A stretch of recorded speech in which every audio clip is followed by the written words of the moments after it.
That's a beautiful song, isn't it? No. Tuturo sa atin kung anong ibig sabihin ng okasyon na ipinagdiriwang ng buong mundo. Pero kung mapapansin nyo, kaya gustong-gusto ko yung lyrics na yon, pinapakita doon that the Lord Jesus Christ was not only born, He died on the cross. And He resurrected again. And He will be coming back. No, kasi madalas, pagka nagse-celebrate ng okasyon na to, napuputol na lang doon sa pinanganak.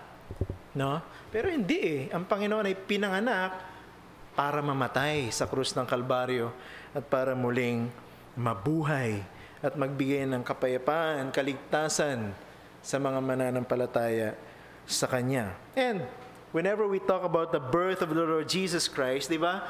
And we prepare for this occasion, it's always marked actually in the calendar as every year as an occasion for rejoicing. Diba? Dapat magsaya. Diba? Kaya yung maraming mga tao sa panahon ng pandemic, maraming mga trahedya, pumutok ang bulkan, ano pa ba, bumaha, diba? Ngayon, diba, lately lang, sa may gawin naman ng Visayas, Mindanao, bumaha. No? Dahil sa mga bagyo na ito, umaasa ang maraming mga tao, bago matapos ang taon, meron tayong dahilan para mag-rejoice. Diba? Ganun na lang, minamarkahan ang okasyon na inaalala ng mga tao sa panahon na ito. At ako naniniwala, tama lang naman na mag-rejoice tayo every time we remember that the Lord Jesus Christ was born. God the Son became human in order to save sinners. What can be more joyous than that? Diba? Talaga naman dapat tayo magdiwang sapagkat ang tagapagligtas natin, hindi katulad ng tagapagligtas, diba, ng ibang mga nagpapakilalang relihiyon, totoong ipinanganak at totoo at nagagawa niya magligtas. But, if we remember it this way only, then we don't know what really happened on that day. Kung puro lang tayo rejoicing, celebration, pag inaalala natin ang kapanganakan ng Panginoong Jesucristo, we're missing something very important. So ngayong umaga, sa biyaya ng Panginoon, I will attempt to argue that the birth of the Messiah is not only a moment in history that should cause us to rejoice. Balansihin natin. Kasi gano'n naman ang pinakita sa atin ng Word of God. Diba? Paano natin babalansihin? Hindi lang tayo dapat nagre-rejoice as we remember it, but we should equally be in awe. Alam mo yun? Namamangha tayo. Hindi lang tayo nagre-rejoice, kundi namamangha tayo. We should be amazed that the Christ was born, but we should balance it with what? Being amazed with the fact that God the Father allowed His only Son to be born in a very scandalous way.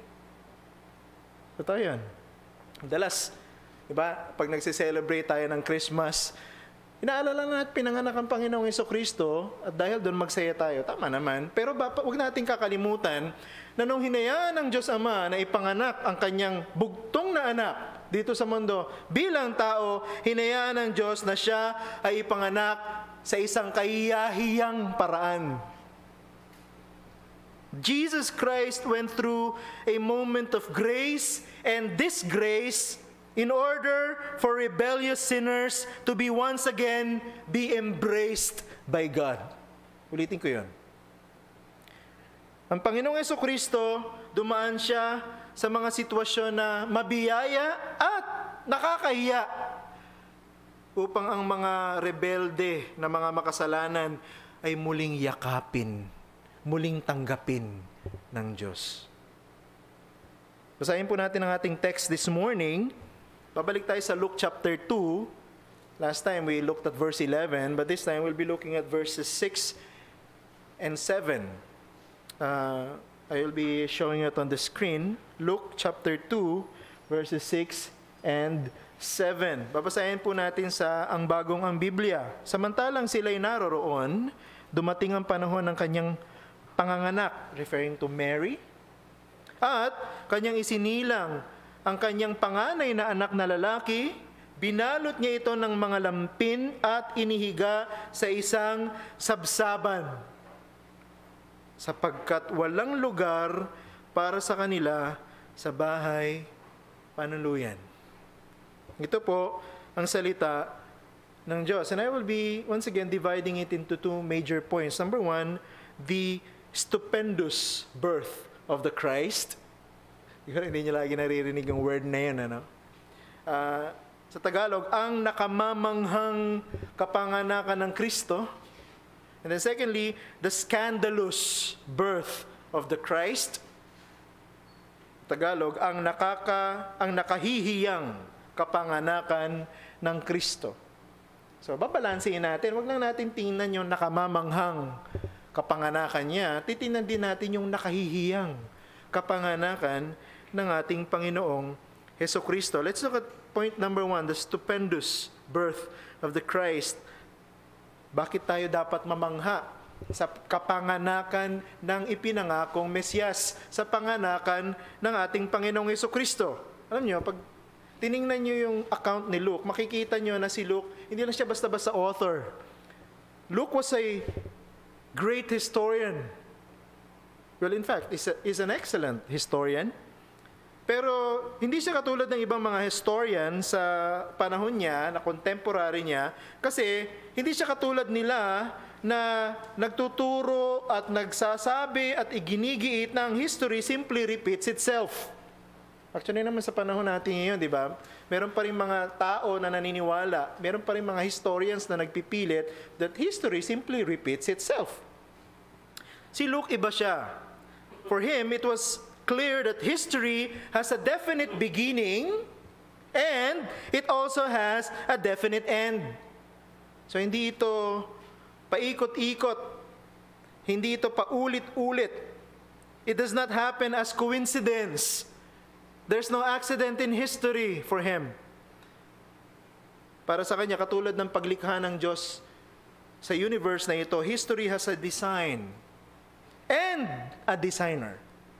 No? Hindi lang may disenyo ang kasaysayan, kundi mayroong sumadya na maglagay ng disenyo sa kasaysayan. It is not humans who make history. Di ba? Palagi nating naririnig yan eh. Di ba? Manood ka ng History Channel, National Geographic, and stuffs like that. They will mention it.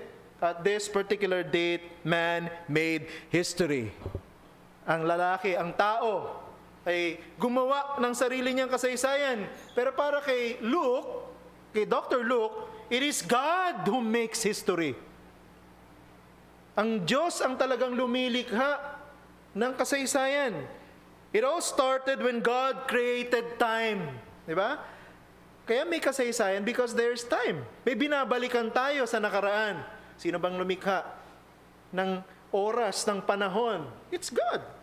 When God spoke, nung ang salita ay nag-Diyos, nung ang Diyos ay nagsalita, and everything started to exist out of nothing, history also began. Doon nagsimula, nung nagsalita ang Diyos. Nagsimula na ang kasaysayan. That's the beginning of history. God is the one who began history. Again, katulad ng binanggit ko last time, pag binasa niyo yung account ni Luke patungkol sa kapanganakan ng ating Panginoong Hesukristo, sinimulan niya ito sa pamamagitan ng pagsasabing there was a man who issued a decree, di ba, that all citizens under his government must go home and register. Diba? Anong pangalan niya? Caesar Augustus. Ay kita niyo sa verse 1 and sa verse 3 ng Luke chapter 2. Now, ang tanong, bakit binanggit ni Luke yan?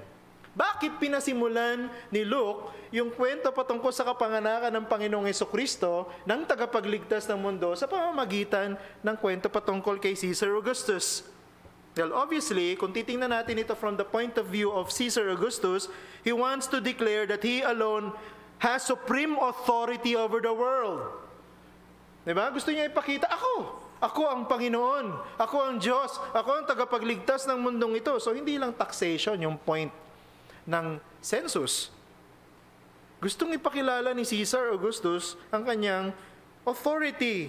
But I believe, hindi lang yun ang isa sa mga malinaw na intention ni Caesar Augustus. I believe that he also did this census because he wanted to make history. Bakit ko nasabi yun? Well, alam natin na ang census ay ginagamit sa panahon na yan as part of their military strategy. Anong ibig nating sabihin yan? Alam niyo, sa Roman government at this particular time, and even before this particular time, they conduct census when there is a need for more soldiers. Kaya sila may census, ang Roman government, para isort ito yung pinaka-efficient way to sort the citizens and determine kung sino yung eligible to be enlisted, especially in preparation for war. That's the purpose of their census. Kaya may papalista para malaman kung sino ang nasa edad na, di ba? Kung sino ang mga lalaki sa pamilya na pwede nilang kuhanin, pwede nilang i-enroll sa army and to fight for them as soldiers. Bakit ko sinabing Caesar Augustus wanted to do this to make history? Because this census was indeed a historical moment. This particular census, according to the scholars, was the first imperial census done in Judea. Kahit magbasa daw po tayo ng mga history books, no, patungkol sa nangyari sa Roman government, alam natin na ang history ng Scripture ay tamang history because in world history, we know that there was a Roman Empire. Diba? At alam din natin na ginagawa talaga nila ito. Isa sa mga pinapaigting ng Roman Empire ay ang kanilang manpower, ang kanilang soldiers, ang kanilang army. Hindi ka naman magiging superpower without a strong army. Kaya sila nagsisensus. Pero ito daw ang kauna-unahang ginawa ng Roman government sa Judea. It was never done before. Alam niyo kung bakit? Kasi hindi naman nagiging sundalo ng Roma ang mga Hudyo. They are exempted, no, from being enlisted to serve as Roman soldiers. Hindi ibig sabihin nito na ang mga Hudyo ay mahihina. Hindi ibig sabihin niya na sila yung mga lampa. Bakit exempted ang mga Hudyo sa enlistment? Sapagkat ako naniniwala na ayaw ng Roman government to just grant citizenship to any Jew that easily. Kasi syempre pagka naging sundalo ka, diba, kasama sa magiging isa sa mga benefit mo is to become a citizen of Rome. So ayaw ng Roma yon. Diba? Alam natin ang history that Israel ay under ng rulership ng Roman Empire. Diba? Sinakop sila. So hindi nila gagawin basta-basta na lang na citizen. Alam din natin sa story ng New Testament that a Jew can become a Roman citizen pero kailangan mong bayaran ng malaking halaga. Diba? Kailangan mong paghirapan. Or, papanganak ka na isang Hudyo mula sa parents na Roman citizen. Pero itong census na ito was done for the very first time. At alam natin, kung hindi ito about enlisting men for the army of Rome, it's for taxation. Nonetheless, this census was a historical one because it was the very first. At gusto rin ni Caesar Augustus na malagay sa kasaysayan, at nailagay naman talaga, no? Kahit basahin natin yung mga historical record ng mga tao outside the Bible, may binabanggit talaga sila that this was the very first census done in Judea. Now, para sa akin, deliberate, sinasadya ni Lucas na ilagay ang kwento patungkol kay Caesar Augustus and his census at bago yung kwento ng Panginoong Jesucristo kasi gusto niya i-contrast yung dalawa. Nabanggit ko na yan last time sa ating preaching. It may be true that this census made history, but it was the first done in Judea.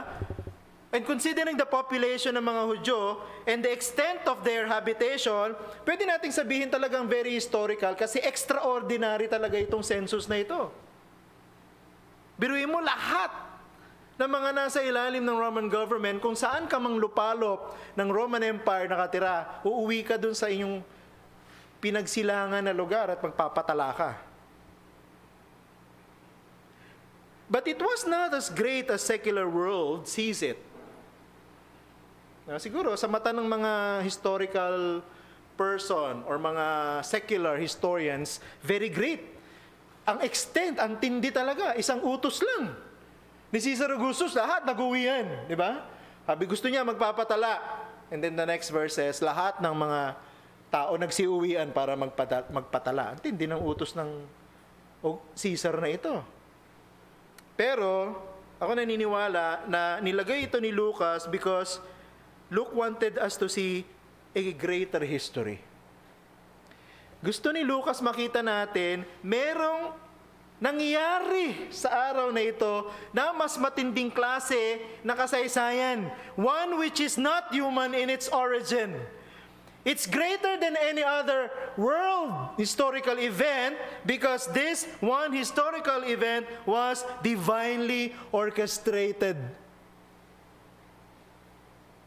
Gusto kong sabihin kamangha-mangha, itong date na ito sa history, bagamat maraming mga scholars ang nagdedebate kung ano talagang date yan, even Reform, diba? May mga Reform na naniniwalang okay ang December 25 na alalahanin na kapanganakan ng Panginoong Jesucristo. May mga ibang Reform na nasabi, hindi, it should be a different date.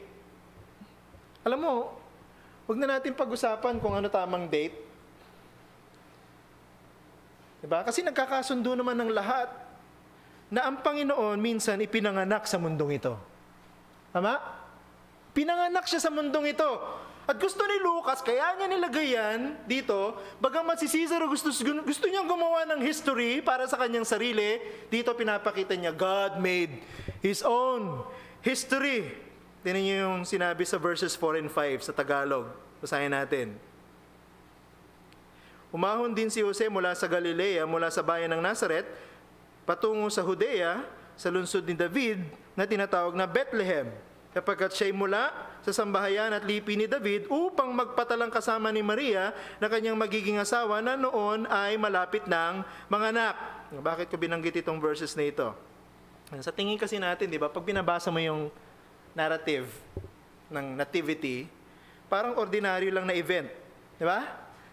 Actually, kahit yung babaeng nasa ikasyam na buwan niya na malapit na siyang manganak, na bumabiyahe ng miles and miles and miles away from their home, normal pa rin yan sa panahon nila.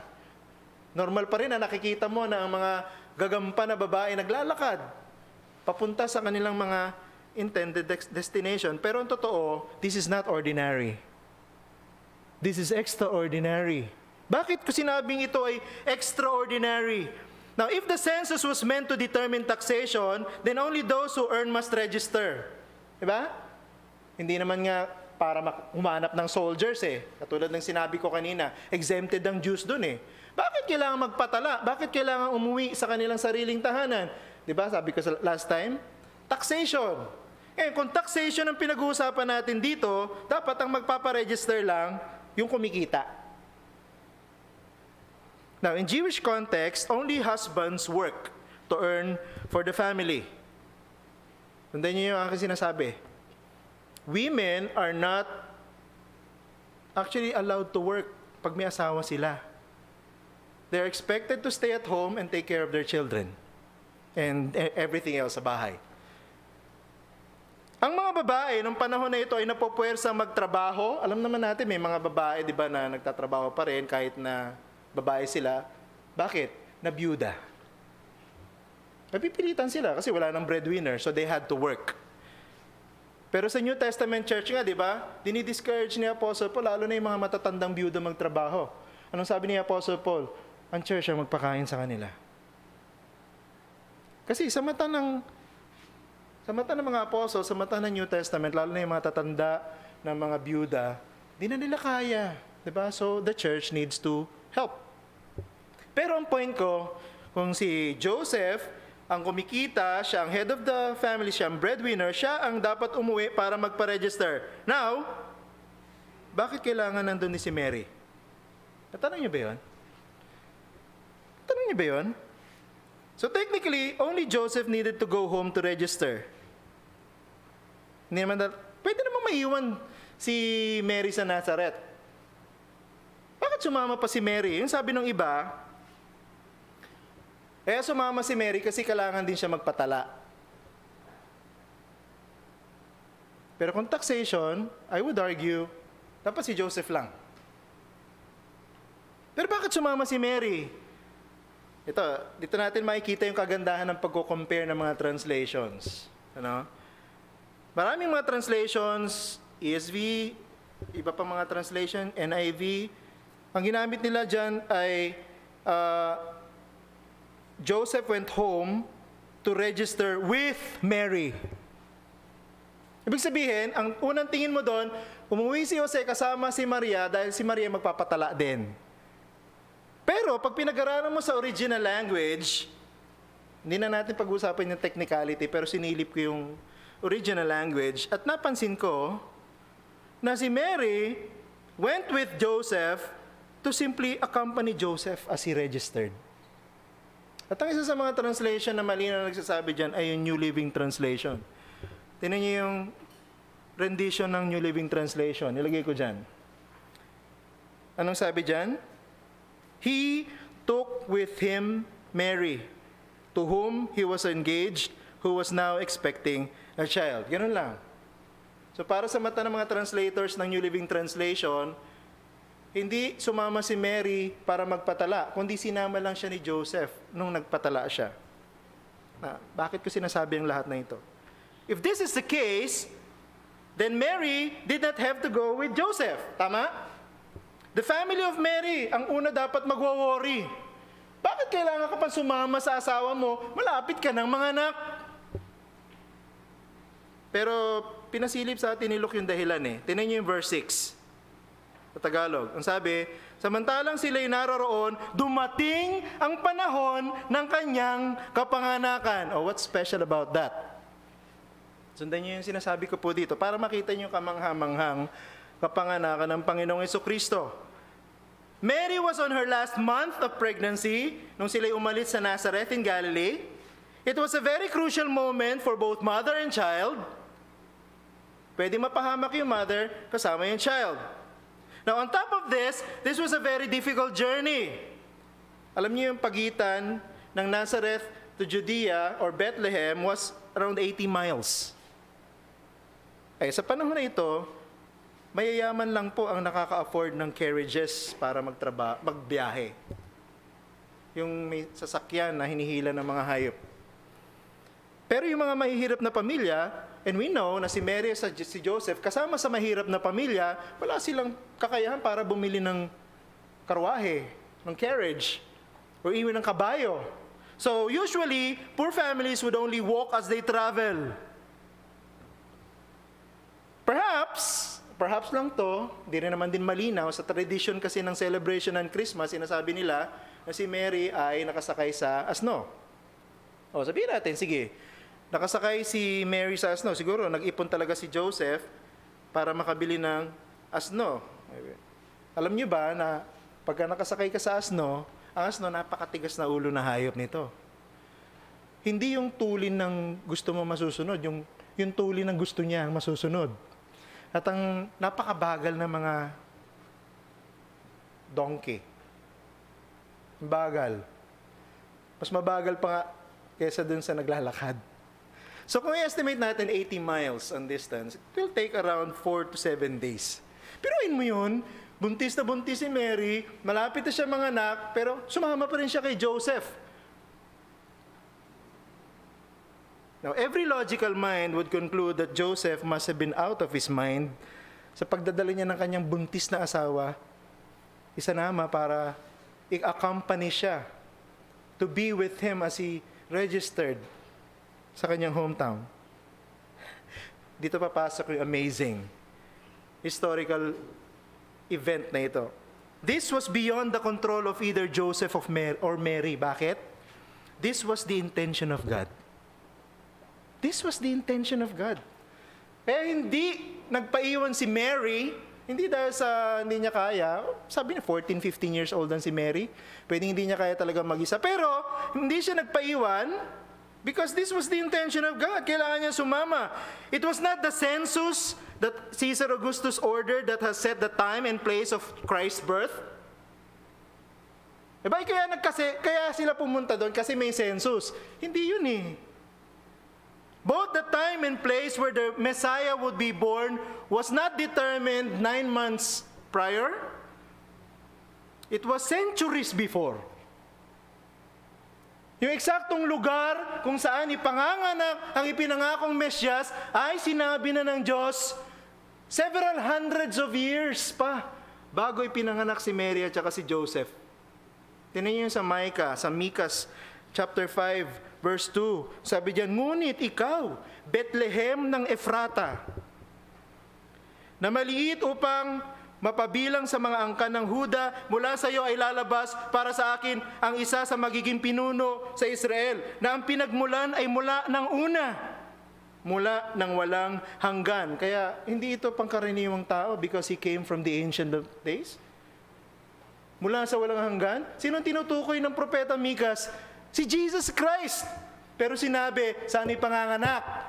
Bethlehem of Efrata. Hindi sa Nazaret. Nakikita niyo po yung sinasabi ko? Bakit ka mangha-mangha? Dinisay ng Diyos eh. Na kahit na buntis si Mary at di niya naman kailangan bumiyahe, kailangan niya sumama. Bakit? Dahil sinabi ng Diyos, ipanganganak ang Mesyas sa Bethlehem. Galing, no? Galing ng Diyos. Joseph had to go to Bethlehem in Judea, not primarily because of the census. Mary decided to go with Joseph not because she could not be separated from her husband.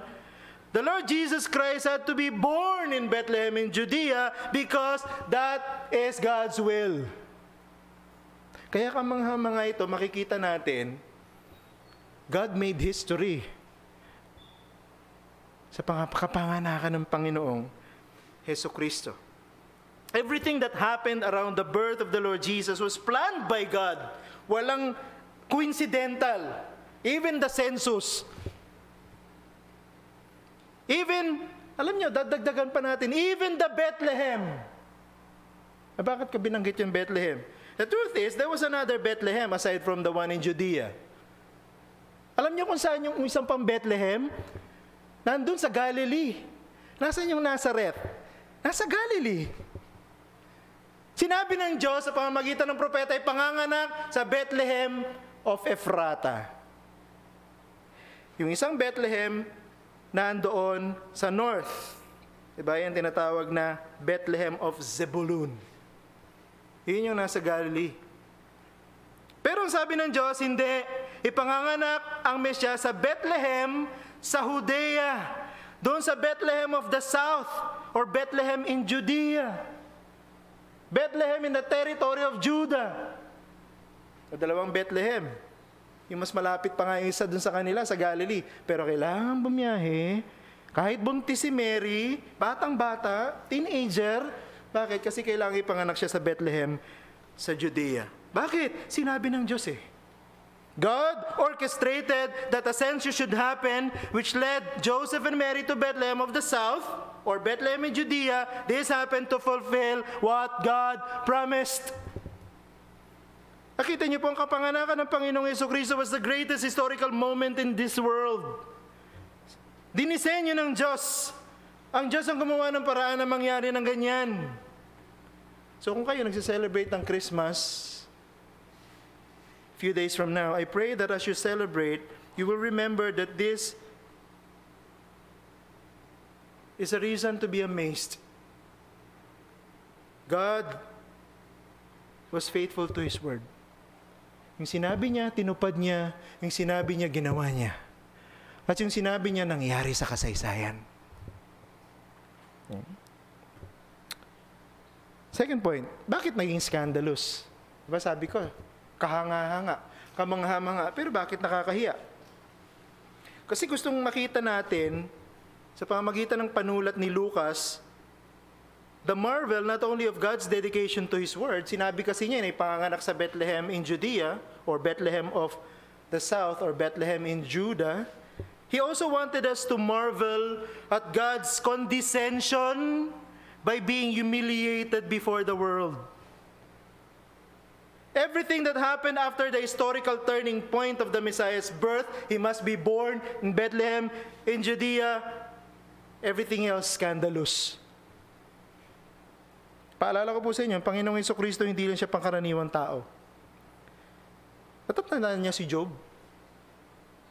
Diba nung si Job, hirap na siya, wala na siyang nagawa kundi magtanong, bakit ako naghihirap, Panginoon? Sumagot ang Diyos sa kanya. Sa Job chapter 38 verses 3 to 4. Pero imbes na magpaliwanag ang Diyos ng kanyang sarili, tinanong niya si Job. Tinan niyo ang sabi. Mula ito sa Magandang Balita Biblia. Sabi sa Job 38 verses 3 to 4, tumayo ka riyan at magpakalalaki. Tanong ko'y sagutin, ikaw ay magsabi. Nasaan ka nang likayin ko ang mundo? Kung talagang may alam ka, lahat ay sabihin mo. Tatanong siya, bakit ako naghihirap? Anong sagot sa kanya ng Diyos? Ako lumikha ng lahat ng bagay. Yun ang sagot ng Diyos sa kanya. Ano ang response ni Job sa Job chapter 40 verses 4 to 5? Ang sabi ni Job, narito ako'y hamak at walang kabuluhan, wala akong may sasagot, bibig ay tatakpan. Kapani ko'y nasabi na ang lahat ng sasabihin, ako'y di nakikibo, nasabi di nauulitin. Now, bakit ko sinabi to? Anong connection ito sa nakakahiyang kapanganakan ng Kristo? Because it was the Lord Jesus Christ several thousands of years prior to His incarnation ang nagsalita kay Job. Narinig niyo po ba yung sinasabi ko?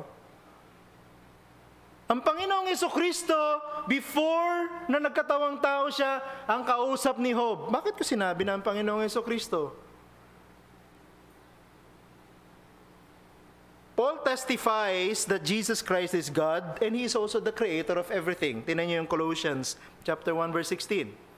Sapagkat sa pamamagitan niya nilalang ang lahat ng mga bagay sa langit at sa lupa, ang mga bagay na nakikita, ang mga bagay na hindi nakikita, maging mga trono, maging ang mga pagkapanginoon, o maging mga pinuno, o mga kapangyarihan, lahat ng mga bagay ay nilalang sa pamamagitan niya at para sa Kanya. Sino tinutukoy? Si Jesus Christ.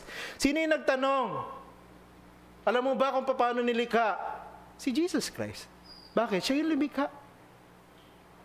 Even the author of Hebrews agrees, sabi niya sa chapter 1 verse 2, subalit sa mga huling araw na ito ay nagsalita siya sa atin sa pamamagitan ng anak, si Jesus, na kanyang itinalagang tagapagmana ng lahat ng mga bagay na sa pamamagitan din niya ay ginawa ang mga sanlibutan.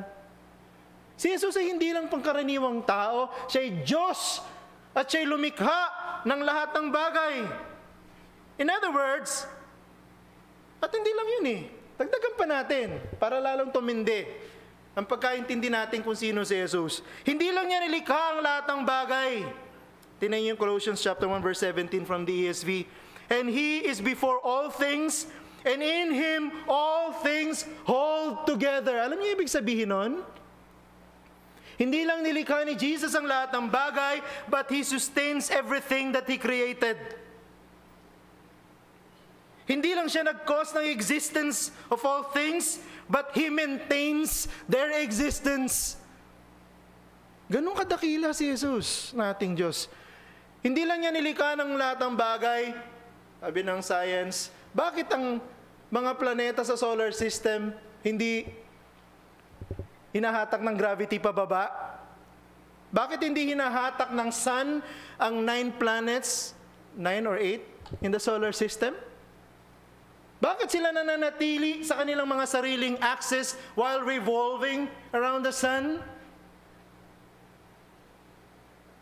Anong sagot ng science doon? They don't know. Anong sagot ng Bible? Because Jesus holds them in place. Now, tingnan niyo yung verse 7. Kasi if Jesus Christ is God and created everything and sustains everything, then ibig sabihin He owns this world. Pero tingnan niyo kung anong sabi sa verse 7 ng ating text. At kanyang isinilang ang kanyang panganay na anak na lalaki, binalot niya ito ng mga lampin at iniga sa isang sabsaban sapagkat walang lugar para sa kanya sa bahay panuluyan. Walang tumanggap sa kanya. Several things about the birth of the Lord Jesus Christ can be considered scandalous. Number 1, the creator of life was in a woman's womb. Bakit scandalous yun? He who designed how humans will propagate subjected himself to the very process of reproduction. What can be more shocking than that? Hindi ko alam kung naiintindihan niyo po yung pag-aralan niyo po yung reproductive system ng tao. Sinong gumawa ng reproductive system ng tao? Si Jesus. At ito sa kwento na ito, ng kapanganakan, siya mismo nagpasakop dun sa sariling process na ginawa niya. That's very shocking. He who created the entire universe in just 6 days, di ba sabi? What? He was in Mary's womb for 9 months. 6 days niya lang nilikha ang buong universe, pero nandun siya 9 months sa tiyan ni Mary. He who spoke and things came into existence from nothing was there in the womb of a teenager for 280 days or 40 weeks. Imagine that. The Lord Jesus could have decided to become a human without the process of reproduction. Kaya ba ng Diyos gawin yon? Kaya. Pero alam nyo, hindi gagawin ng Diyos yon. Bakit? Ridiculous para sa Kanya yon. Because God is not a God who cheats. Ang Diyos natin ay hindi mandaraya. The incarnation would not be called such if God only appeared as a man. Para maging totoong tao, kailangan ipagbuntis bilang tao. But not only that, kaya scandalous, the Lord of life was born. Alam niyo yun? Ang Diyos na lumikha ng buhay, ipinanganak. He who had no beginning and is the beginning of everything subjected himself into the world of time. Siyang may control ng time, siyang lumikha ng time, lahat nung ipinanganak siya, meron siyang first. Alam niyo yun? He had his firsts. For the very first time, he made a sound through a human vocal cord by crying. For the very first time, he made motion through human muscles. Alam niyo yung baby, di ba? It was his first time feeling, nakakaramdam through human touch, through the skin, human skin. It was his first time breathing through human lungs. It was his first time to live with human blood circulating through his human veins. It was the very first time and the very last time that God became human. And it was a very scandalous experience. Pinoy mo, Diyos, na lumikha ng lahat ng bagay, nagkatawang tao, though we consider, para sa atin, we consider the birth of a human child a miracle. Pero kung titingnan natin ito from the context of God, that's a very scandalous experience. That's a very shameful experience. Nakakaya yun. Ikaw ang Diyos tapos ipanganganak ka. Balot ka ng dugo nung pinanganak ka.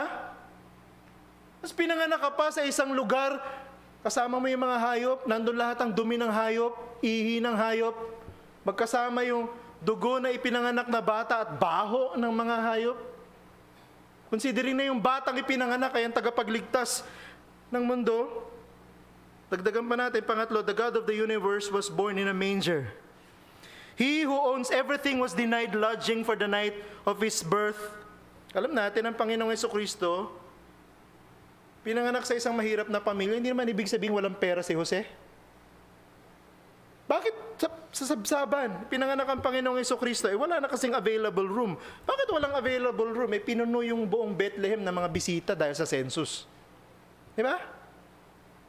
Wala namang online, wala namang online reservation So, lahat, personal mong gagawin. Hindi naman maasikaso ni Jose habang nagpapatala. Bakit? Kasama niya si Mary, buntis. Hindi niya maiiwanan yon. So, walang choice si Joseph, kundi ihiga si Mary sa kung saan pwede. At ang pwede ay yung pasabsaban. It's probably a common courtyard where the travelers and their animals stay. Siguro meron lang apoy doon para sa pagluluto at doon na. Walang nagpaanak sa kanya. It's very probable na si Jose ang nagpaanak kay Maria. Just imagine that. Tagapagligtas natin. Lumikha ng lahat ng bagay sa mundong ito, pinanganak sa isang pasabsaban. Dagdagan pa natin, the Almighty God was born as a helpless child Ano sabi dun sa verse 7 sa New Living Translation? Sabi diyan, she gave birth to her firstborn son. She wrapped him snugly in strips of cloth. Ibig sabihin ng snugly, well-protected manner. Sino ba ito? Ang lumikha ng lahat ng bagay. Siya na bumalot sa buong planeta ng atmosphere. Alam natin sa science yan. All living things under it survive. Nandito ngayon, binabalot ng lampin ng kanyang nanay. Siya na nagsusustain ng lahat ng bagay. Alam niyo, the atmosphere protects life on earth by absorbing ultraviolet solar radiation. Not only that, nire-reduce ang temperature, extreme coldness, extreme hotness. Here, it is He who keeps the earth warm and cozy, being kept warm and cozy by the embrace of His mother. Just imagine that scandalous experience. Scandalous ito because God is the one who protects. Pero nandito, pinapakita, Mary protecting the baby Jesus. Pero ang tanong, bakit nagsuffer ang Diyos sa pamamagitan ng pagkakatawang tao? Bakit tinanggap ng Diyos ang ganitong klase ng kahihiyan? Anong sabi ni Apostle Paul sa 2 Corinthians chapter 8 verse 9? Sapagkat nalalaman ninyo ang biyaya ng Panginoong Jesucristo na bagaman siya'y mayaman, subalit alang-alang sa inyo ay naging dukha, upang sa pamamagitan ng kanyang kadukhaan ay maging mayaman kayo. Siya na pwede sanang ipanganak na mayaman, pinanganak na dukha, nang sa gayon tayong dukha dahil tama lamang, dahil sa ating pagiging makasalanan, gawin niyang mayaman. Sabi sa Philippians chapter 2 verses 5 to 11,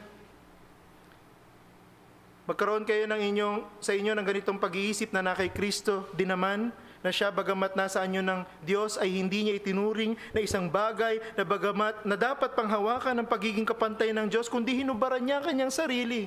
Nagkatawang tao siya. Kinuha niya ang anyong alipin na naging katulad ng tao. At palibhasa ay natagpuan sa anyo ng tao, siya ay nagpakababa sa kanyang sarili. At naging masunurin hanggang sa kamatayan. Maging sa kamatayan man sa krus. Kaya siya naman ay tinaas ng Diyos at siya ay binigyan ng pangalang higit sa lahat ng pangalan upang sa pangalan ni Jesus ay lumuhod ang bawat tuhod sa langit, sa lupa, sa ilalim ng lupa at ipahayag ng bawat dila na si Jesucristo ay Panginoon sa ikaluluwalhati ng Diyos Ama. God suffered humility, or God suffered in His humility. He suffered disgrace. He suffered indignity in order to give those who would believe in His Son dignity. Ginawa ng Diyos lahat ito. Hindi natin nakikita ito pag nagse-celebrate ng Christmas. God went through shame so that those who would believe would end up in glory. Ang tanong ko sa inyo ngayon, ito ba ang Diyos na pinaniniwalaan nyo? Ito ba ang Diyos na tagapagligtas mo? Ito ba ang Diyos na Panginoon mo? Siya na nagpakababa, siya na hinamak, bagamat kamangha-mangha ang kanyang kapanganakan sa mata ng Diyos, pero sa mata ng tao, hindi siya kinilala. Siya hinamak. We despised Him. Pero siya ang magliligtas sa atin. At siya ang kaya magligtas sa sino man na magsisisi at mananampalataya. Huwag mong isipin yung event at i-celebrate lang yung season. Diba? Think about the offer of God through the person of the event. Isipin mo yung inaalok sa iyo ng Diyos. Bakit nagkatawang tao si Jesus? Bakit pinagdaanan niya lahat ng ito? Para ipangako sa iyo, kung ikaw ay magsisisi at mananampalataya, ililigtas ka niya. At kung hindi mo pa ginagawa ito, kaibigan, sana bago magdiwang ng Pasko, magsisi ka at manampalataya at sabihin mo sa Panginoong Jesucristo, ako ay isang makasalanan, iligtas mo ako. Manalangin tayo. Aming Ama, maraming salamat. We can say so many things about this wonderful historical event. Kasama na nga dyan yung scandal, yung kahihiyan. Pero ito lahat ay ginawa mo Sana wag naming malimutan na may pagdiriwang sapagkat ang Diyos nagpakababa, hinamak, pinagdaanan ng kahihiyan para ang sinamang mananampalataya sa Kanya totoong makapagdiwang, hindi lang tuwing katapusan ng taon, kundi bawat araw ng kanyang buhay, sapagkat kung siya'y mananampalataya sa Panginoon bilang Panginoon at tagapagligtas, siya'y magkakaroon ng buhay na walang hanggan. At dalahin po namin, O Diyos, sana magligtas kayo dito at maging sa mga nanonood. Sana wag lang silang maghintay ng end of the year because merong Christmas season. Kundi sana maalala nila, greater than yung pinaghihirapan naming pandemic, greater than this virus or COVID-19 was the humiliation experienced by the Son of God. Pero it is through this humiliation that God glorified Him, and every tongue will confess, and every knee will bow that Jesus is Lord. We praise you, we glorify you for all of these things in Jesus' name.